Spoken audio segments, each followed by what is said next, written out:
Save किया था ना? मैं सिर्फ इसलिए गया था क्योंकि उसने मुझे कॉल किया, that's it. But listen तो. Save it for someone else. जिंदगी में सेव करना जरूरी है, मगर जब बात पैसों की हो, सिर्फ सेविंग से काम नहीं चलेगा। इक्विटी म्यूचुअल फंड्स में इन्वेस्ट कीजिए और अपने सेविंग्स को आगे बढ़ने का मौका दीजिए। Mutual fund investments are subject to market risks. Read all scheme-related documents carefully. In this edition of Global Print, dear viewer, I'm going to do something a little different. I'm going to talk to you about a combination of history and contemporary foreign policy. Now, of course, all contemporary foreign policy is embedded in history, but this particular week, I'm going to talk to you about the visit of two ships. One ship that was allowed to land by India. In fact, it was welcomed by India. This is a US Navy cargo ship that is undergoing repairs and maintenance in a port of Chennai. And the other is a Chinese ship that was going to land or going to a port in the Hambantota port in Sri Lanka, in southern Sri Lanka. But the Indian government sent a message to Colombo saying that it was not comfortable with it. And so the Sri Lankans then told the Chinese that they should indefinitely postpone this visit of their ship. But the reason I'm also going to talk to you a little bit about history is that this particular week, the significance of these two ships is embedded in the historical rivalry between the US and the former Soviet Union.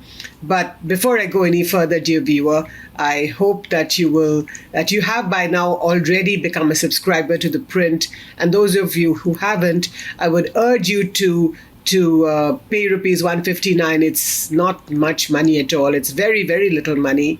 Click on that join button, become a subscriber. You get benefits and privileges, obviously, that other non-subscribers don't have.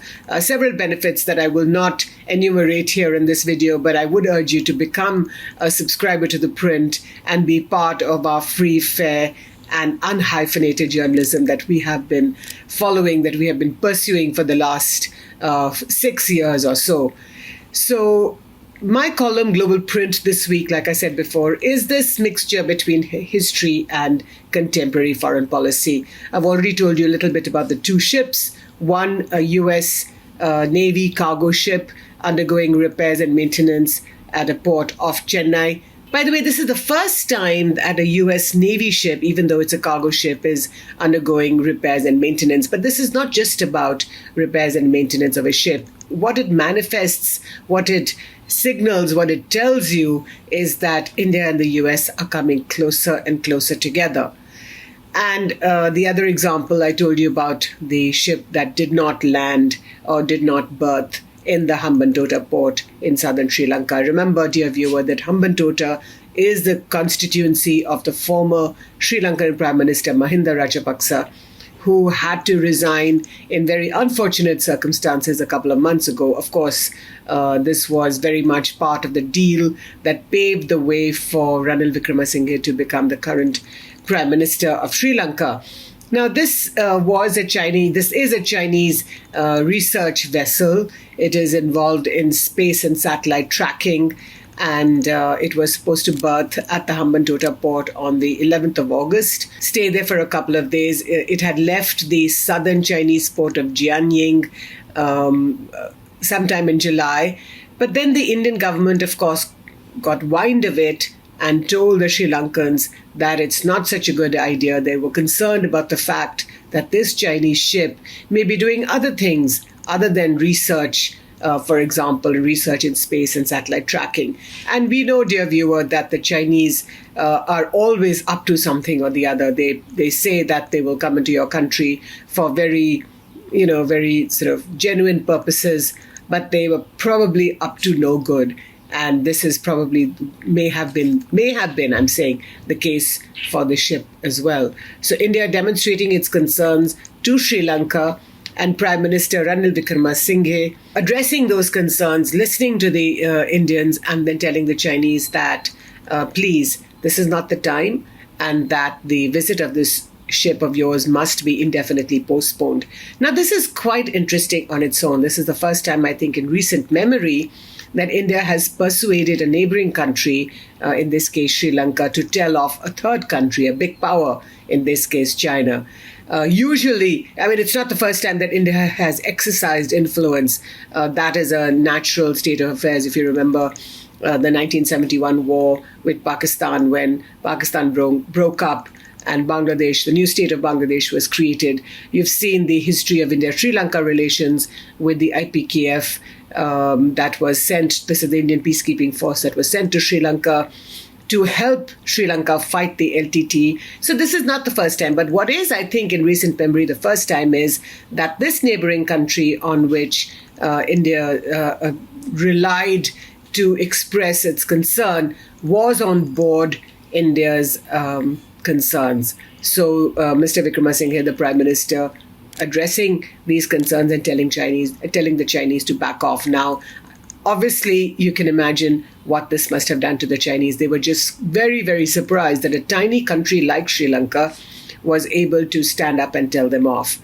But, and you had the Chinese Foreign Ministry on Monday, in fact, demonstrating this unhappiness when the spokesperson said that India should be warned that they should not come in the way of relations between two countries. Certainly the Chinese are not happy at all at this turn of events.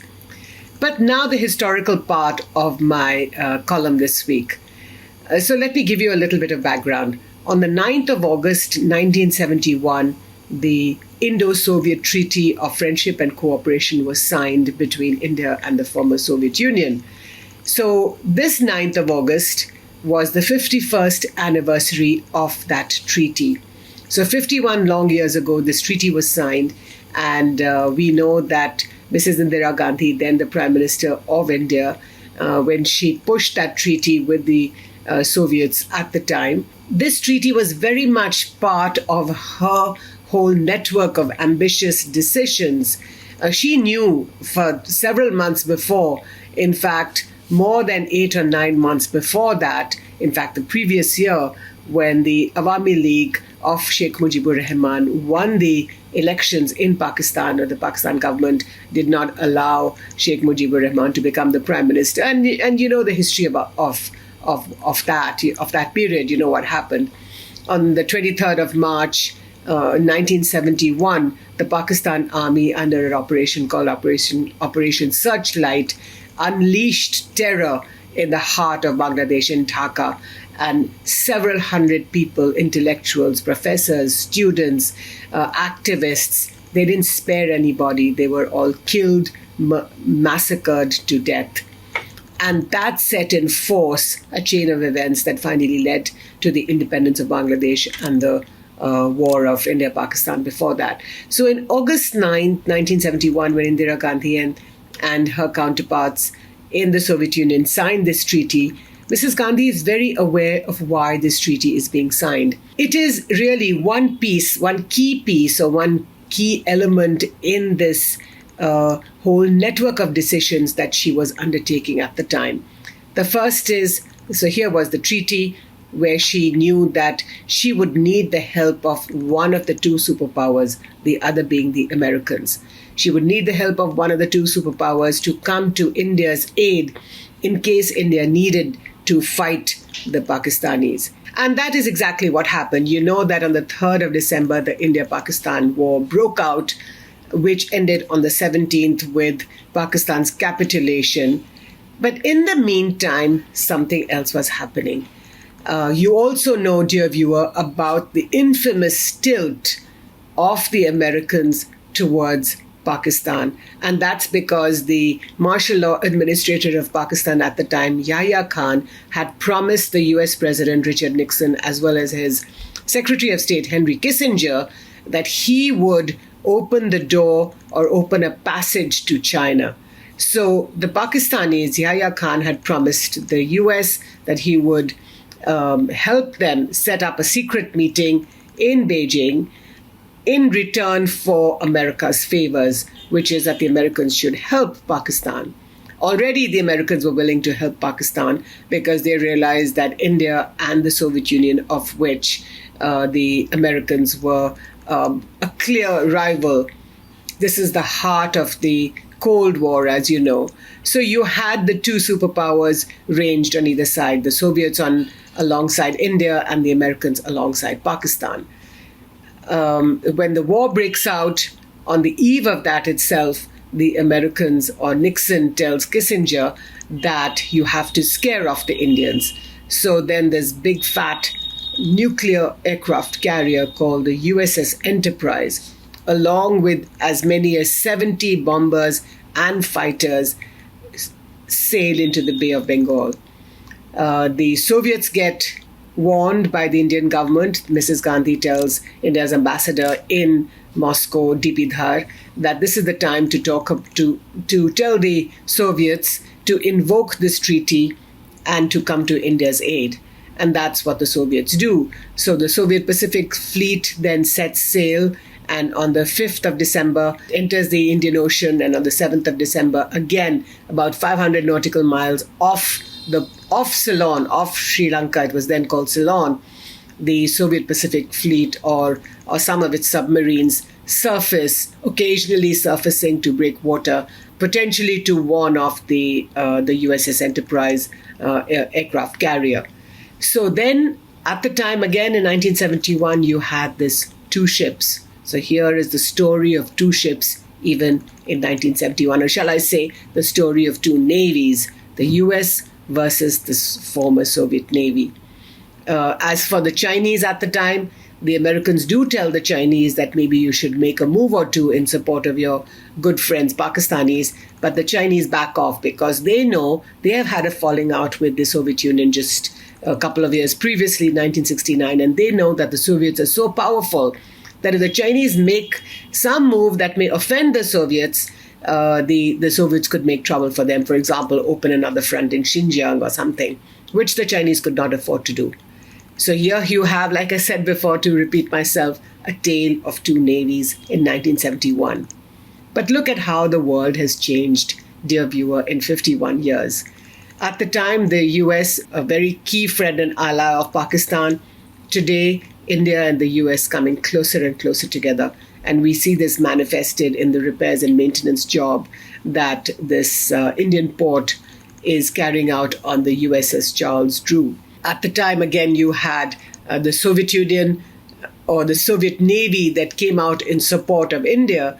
And today you have an increasingly transactional relationship between India and Moscow. It's a very close one. I'm not going to say here that it's not close. But since the war with Ukraine, between Russia and Ukraine, there has been a lot of unhappiness in Delhi that this war is going on, it's continuing. Even though, let me remind you, dear viewer, the Russians are giving the Indians huge discounts on the barrels of oil that they sell, as much as $19 per barrel. And that's a lot of money that's discounted. And one of the ways in which India is able to keep its own economy still afloat. I mean, obviously the rupee has plunged to more than 80 to the dollar, but more or less you can see that the Indian government or the economy is not risking any stagflation. There are other issues, but it's more or less all right. And one of the reasons for that is that the Russian government, Vladimir Putin's Russia, is coming to the aid of India, both by selling it cheap oil and, of course, by continuing the sale of defense equipment. For example, the sale of the S-300 missile that Russia is selling to India. And what is quite interesting is that the Americans have said that the sanctions that would have normally applied on Russia will not apply anymore, only for the sale of the S-300 that it's selling to India. So you have an increasingly transactional relationship, India abstaining on many counts at the United Nations Security Council, of which it still remains a member. So abstaining because it doesn't want to offend either the Russians, and it also knows what the Americans are up to. The Americans aiding the Ukrainians with sophisticated weaponry. So India not liking the situation at all. And as for the Chinese, today it is a big maritime power. Not just a maritime power, but a rising power ready to take on the Americans. In fact, nibbling at its toes and ready to dislodge it and become world number one. But the story between India and China, the relationship between India and China, of course, not pleasant at all. For the last 2 years, Indian and Chinese troops have been facing off on the line of actual control. 15 rounds of talks have taken place, but there has been some understanding about withdrawal and disengagement, but not fully. So that problem, that lingering issue on the line of actual control between India and China, messing up that relationship. And so when the Chinese ship, the research vessel, wanted to come calling at the Hambantota port, the Indians said to the Sri Lankans, please, we don't like it, so you tell them to back off. And that's what Sri Lanka did.